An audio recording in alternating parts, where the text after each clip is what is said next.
Oi, oi, meninos, meninas. Bom dia, boa tarde, boa noite. Tudo bem com vocês? Bom, hoje vamos iniciar, né, essa semana mais um conteúdo de microbiologia. Hoje vamos falar sobre Streptococcus pneumoniae. Na semana passada, nós começamos a falar sobre o gênero Streptococcus, né? Falamos sobre as características desse gênero. Em seguida, falamos um pouquinho sobre Streptococcus agalactiae, né? E falamos um pouquinho ainda sobre os Streptococcus piógenes, né? Aqui. E para hoje, né, nós vamos tratar sobre mais uma espécie de Streptococcus, que é a Streptococcus pneumoniae, certo? Então, esse gênero também é um coco gram-positivo, obviamente, né? Ele pertence ao grupo dos alfa-hemolíticos, né?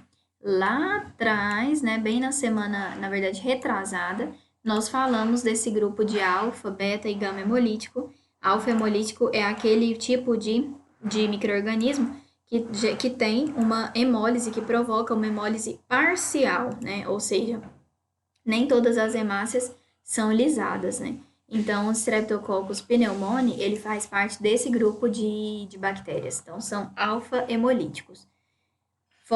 Podem formar diplococos, né? Como vocês podem ver, ou cocos isolados ou geralmente aos pares. Aqui um, dois, né? A maior parte deles, aos pares. São encapsulados, né? Como a gente está vendo aqui também, ele tendo um processo de divisão, né, celular, e tem essa membraninha aqui, né? Então, são encapsulados. Aí vale a gente lembrar, né, que nem toda bactéria tem a cápsula, mas aquelas bactérias que possuem a cápsula são um tanto quanto patogênicas a mais do que aquelas bactérias que não possuem cápsula, né? Então, aquela diferenciação que a gente já sabe que tem. Cerca de 5 a 10% dos pacientes adultos são portadores do Streptococcus pneumoniae, né, localizado ali no trato respiratório superior, né, causando infecções. E a gravidade da infecção em crianças geralmente de até 2 anos, e adultos imunodeprimidos e idosos, né? Então, assim, geralmente, o que a gente está querendo dizer é que geralmente ele provoca uma patologia, né? Um processo patológico maior, um processo infeccioso maior em crianças, imunodeprimidos e idosos, né? Sempre, obviamente, são sempre os mais acometidos em praticamente quaisquer patologias, né? Em quaisquer situações, são sempre os mais acometidos, né? Como fator de virulência, então, Streptococcus pneumoniae, nós acabamos de falar que tem cápsula, né? O fato, então, dele possuir a cápsula faz com que ele seja considerado mais patogênico, né? Então, toda essa, como se fosse essa membrana mesmo que nós estamos vendo aqui ao redor dele, né? Todo esse processo de divisão, como falei, é a cápsula, né, que ele tem, que faz com que ele seja mais patogênico. E por que isso? Porque impede que ele seja fagocitado, né? Então, quem vai fazer e promover essa fagocitose? As nossas células de defesa, né? Então, o que acontece nesse caso? Ele vai estar impedido de que essas nossas células de defesa matem, né? Fagocitem essa bactéria, tá? Então, ou seja, para ele isso é muito bom, né? Para a gente, não tanto, né? Porque para a gente é como se a célula de defesa tivesse um trabalho maior. Além desses fatores de virulência, ele tem duas, né, substâncias chamadas de ácido teicoico e o lipoteicoico, que também tem as suas patogenicidades, tá? A gente falou também um pouquinho lá atrás, né, sobre esses fatores de virulência, né, e nós comentamos sobre esses ácidos teicoicos, licoteicoicos, né, quando falamos no fator de virulência dos Streptococcus piógenes. Não sei se vocês se recordam dessa imagem, né? Então, tendo a cápsula que contendo o ácido hialurônico e contendo essa camada de peptídeo glicano, de contendo ácido teicoico e lipoteicoico, certo? Então, são dois fatores de virulência do Streptococcus pneumoniae, ok? Bom, O Streptococcus pneumoniae, meninos, como o próprio nome já diz, ele causa no paciente, principalmente, pneumonia, né? Então, o nome mesmo, já a gente falou lá atrás, né? Que muitas vezes ele acomete o trato respiratório superior, então vem causando, né, a pneumonia, que muito idoso sofre, né, com a pneumonia, principalmente quando o tempo fica nesse clima aqui que a gente está vendo agora, né? Então, assim, esse tempo mais frio, né?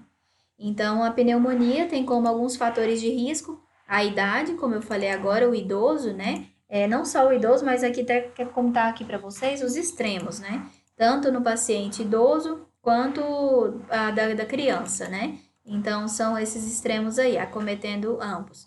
O inverno, que por conta desses ambientes fechados, então o paciente às vezes espirra, tosse, e tudo aquilo é proliferado naquele local.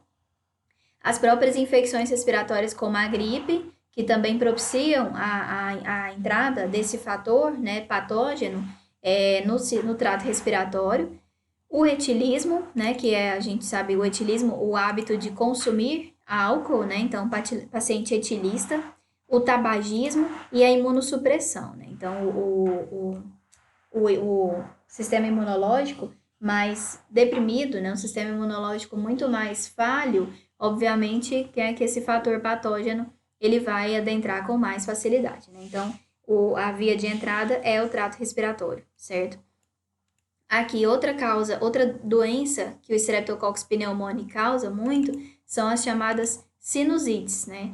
Que é o significado mesmo, né?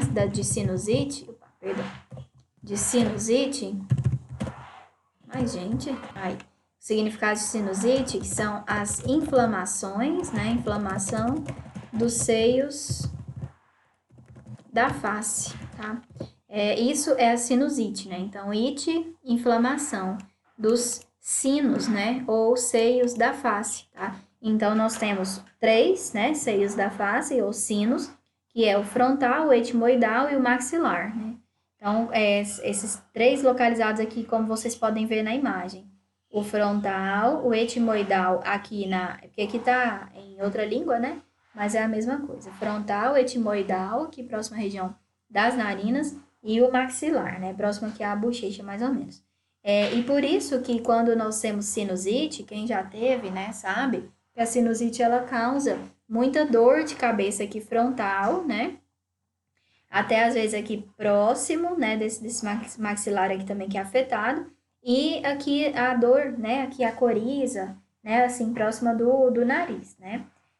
Por que então isso? Agora vocês entendem por conta desses seios da face, né, frontal, etimoidal e maxilar, porque eles muitas vezes se inflamam, né, às vezes os 3 ou um desses seios da face, e o paciente passa a ter, então, um processo conhecido como sinusite, que leva a dores de cabeça, né, que pode evoluir para uma faringite, né, e só para vocês verem como é interessante isso, porque o paciente que tem uma sinusite, né, como nós acabamos de dizer, que pode ser causada muitas vezes pelo Streptococcus pneumoniae, ele, por conta da sinusite, pode chegar a desenvolver um processo de faringite. E como nós falamos lá atrás, o processo de faringite é muitas vezes ocasionado pelo Streptococcus pyogenes, né? Então, as faringoamidalites, né, as faringites, são provocadas mais pelo Streptococcus pyogenes. Então, o que a gente está dizendo aqui? Que um micro-organismo, a entrada de um micro-organismo pode até chamar outros, né? Então, um processo patológico pode evoluir para outros, né? Para uma complicação para outro processo. Outra patologia causada pelo Streptococcus pneumoniae é a meningite, né? Uma doença emergencial, né?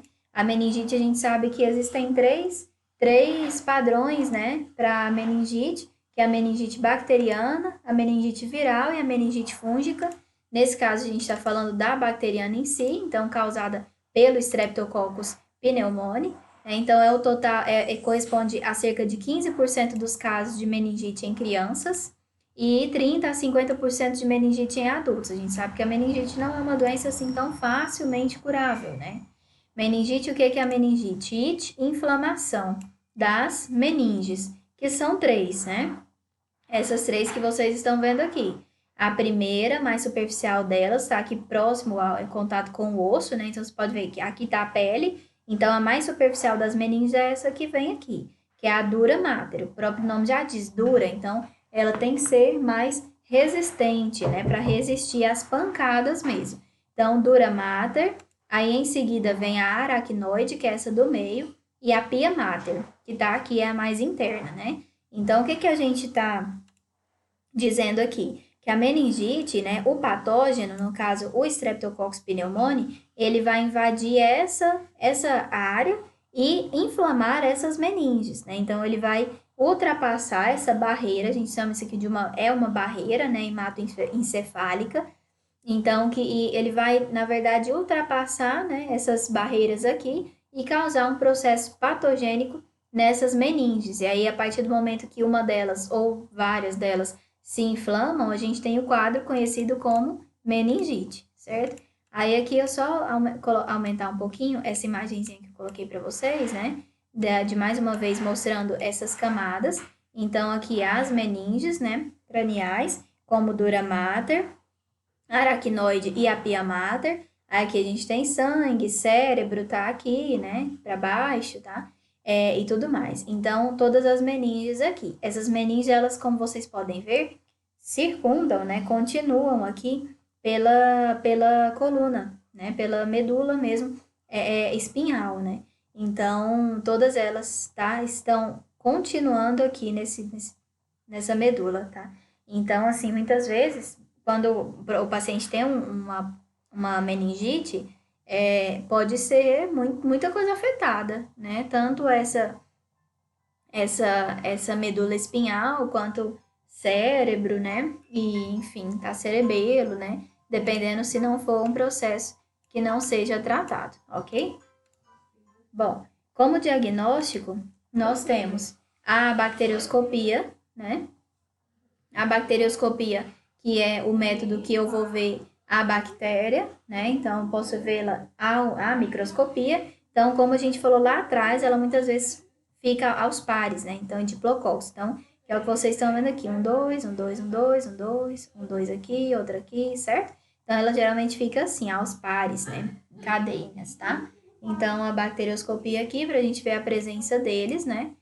Além disso, a gente pode isolar essa bactéria, esse micro-organismo. Esse agar, né? O agar mais utilizado para estáfilo, estrepto, é o agar-sangue, né? Que é esse que a gente está vendo aqui, onde elas estão todas presentezinhas aqui em cocos, né? Não estão aos cachos, alguns estão em diplococos, outras não, em cocos sozinhas, né? E só que posterior a esse isolamento é muito interessante que a gente faça essa bacterioscopia pelo método de Gram.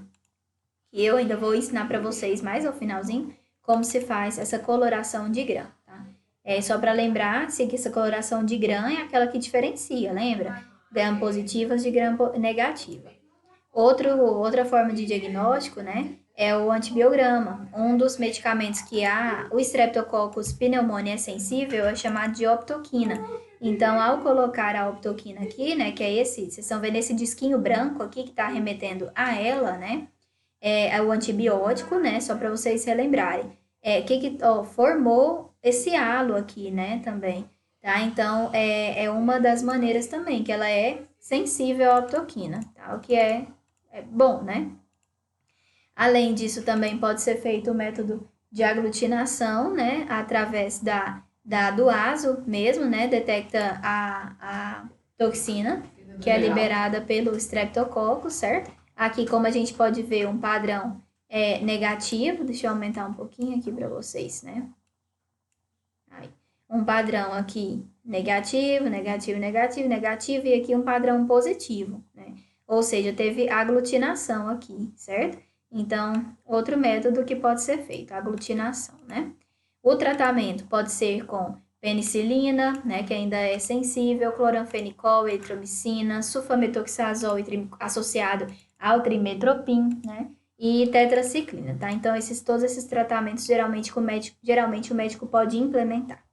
Bom, meninos, por hoje foi isso. Aqui a gente encerra a parte dos streptococcus, né? Já vimos dos estáfilo, vimos dos strepto, e agora no próximo momento a gente vai entrar falando sobre as bactérias gram-negativas, que são as chamadas enterobactérias, tá? Qualquer dúvida que vocês tiverem, estaremos agora à disposição para retirá-las.